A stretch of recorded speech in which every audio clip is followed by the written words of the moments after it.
Unique story channel में आपका स्वागत है। दोस्तों, आप तो थंबनेल में देख ही चुके हैं कि आज का जो हमारा वीडियो है वो है समुद्र में पत्थर सांप से तरे थे या भगवान श्री राम की प्रताप से। तो फिर चलिए देर न करते हुए वीडियो को शुरू करते हैं। श्री रघुवीर प्रताप ते सिंधु तरे पाषाण ते मतिमंद जे राम तजी भजहि जाई प्रभु आन। यहाँ यह शंका होती है कि समुद्र में पाषाण तैरते तो मुनि के साप से थे और नल नील के हाथों से यह काम होता था, फिर इसमें श्री रामचंद्र जी का क्या प्रताप था? उसे ऋषि का प्रताप यदि कहें तो यह बात ठीक भी हो सकती है, क्योंकि नल नील का तो इसमें कोई प्रभुत्व नहीं था। फिर श्री रामचंद्र जी का प्रताप तो कैसे कहा जा सकता है? इसका समाधान यह है कि इसमें श्री रामचंद्र जी का ही प्रताप प्रमुख रूप से था। पहले समुद्र की ही प्रार्थना देखिए। तिन्ह के परस किए गिरि भारे, तरही ही जलधि प्रताप तुम्हारे। यहाँ श्री राम प्रताप का ही अवलंबन माना गया है। साथ ही अपने लिए भी समुद्र ने प्रभुताई का ही आश्रय लिया है। श्री हनुमान जी की उक्ति में भी श्री राम जी के प्रताप का ही उल्लेख पाया जाता है।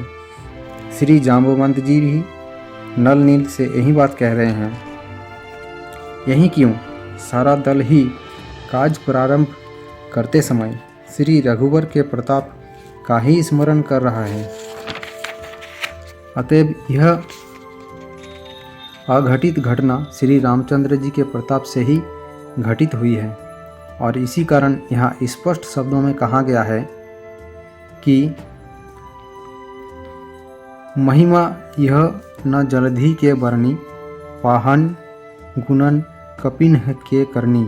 श्री रघुवीर प्रताप ते सिंधु तेरे पाषाण, ते मतिमंद जे राम तजी भजहि जाय प्रभुआन। इसके अतिरिक्त तिन्ह के परस किए गिरि भारे, तरही रही जलधि प्रताप तुम्हारे। इस पद से ऋषि के साप को कारण मानकर जो शंका की गई है, उसके साथ यह भी विचारणीय विषय है कि केवल पर्वतों के तैरने से ही तो सेतु का निर्माण होना संभव नहीं है। पर्वतों का स्थिर होना भी तो आवश्यक है, परंतु नल नील के पर्वतों के स्थिर करने का तो साप नहीं मिला था। इसमें भी श्री रामचंद्र जी का गुप्त प्रताप निहित है। इस विषय में यह एक कथा चली आती है कि जब नल नील के स्पर्श किए हुए पर्वत समुद्र में तैरते हुए लहरों से यत्र तत्र फैलने लगे, तब इस बात की चिंता हुई कि ये पहाड़ एक दूसरे से जुड़कर कैसे स्थिर हो सकेंगे। दयासागर प्रभु ने विचारा कि हमारे सेवकों पर भारी चिंता आ पड़ी है। वे मुस्कुराते हुए जाम्बवंत जी के समीप आकर पूछने लगे कि भला नल नील के हाथों में ऐसी कौन सी खूबी है जो इनके छुए पर्वत समुद्र पर तैरने लगते हैं। नल और नील ने इस प्रकार अपनी कथा सुनाई। स्वामी, बाल्यकाल में हम लोग जिस अरण्य में रहते थे, वहाँ एक बड़े ही तपोनिष्ठ ऋषि रहते थे। वे श्री राम के अनन्य व्यापक थे। ऋषि की हमारे ऊपर बड़ी कृपा थी। एक दिन हम लोगों ने उनकी सालग्राम की मूर्ति लेकर आश्रम के पास ही जलाशय में डुबो दी। ऋषि को उसे ढूंढने में बड़ा समय लगा। मूर्ति मिलने के बाद उन्होंने यह शाप दिया कि जाओ, आज से तुम्हारे स्पर्श किए हुए पत्थर डूबेंगे ही नहीं। परंतु प्रभु, यह सब आपकी ही प्रभुता है। श्री रामचंद्र जी हंसते हुए कहा कि लोग यूं ही स्तुति वचन बना लेते हैं। यदि मेरे हाथ का भी एक पत्थर न डूबे तो मैं समझूं कि इसमें मेरा ही प्रताप है। ऐसा कहकर भगवान ने एक पत्थर का टुकड़ा समुद्र में फेंका और वह डूब गया। इस पर जाम्बवंत ने कहा, प्रभु, आपने अपने हाथों से जिसे फेंक दिया उसे तो डूबना ही चाहिए। आपकी भुजा के आश्रय से तो उद्धार होता है, किंतु उससे च्युत होने वाला जरूर ही डूब जाएगा। श्री रामचंद्र जी मुस्कुराते हुए लौट गए। इस पर जाम्बवंत ने नल नील को बुलाकर कहा, भाइयों, पर्वतों को जोड़कर स्थिर करने का मसाला भी मिल गया है। अब ऐसा उपाय करो कि एक पर्वत पर रा लिखो और दूसरे पर म, फिर प्रेमपूर्वक राम नाम का उच्चारण कर दोनों को मिला दो। ये दोनों अक्षर ब्रह्मजीव समसहज संघाती है। दोनों पर्वतों को अखंड रूप से जुटा देंगे।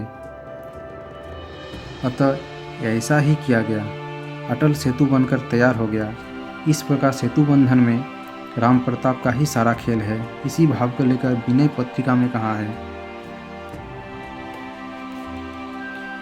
अतएव श्री रघुवीर प्रताप से ही पाषाण सिंधु तरे, इसमें तनिक भी संदेह नहीं है। श्री रामचंद्र जी के प्रताप से ही ऋषि को यह सामर्थ्य प्राप्त हुआ था कि उनके कथन से ही नल नील के हाथों में यह विशेषता आ गई। अंत में पर्वतों को जुटाने और स्थिर करने में श्री रघुवीर प्रताप से ही कार्य संपन्न हुआ। समुद्र ने भी श्री रघुवीर प्रताप से ही सम्मुख आकर सिंधु बांधने की सम्मति दी। वानर भालू श्री राम के प्रताप से ही पर्वतों को गेंद के समान ले आए।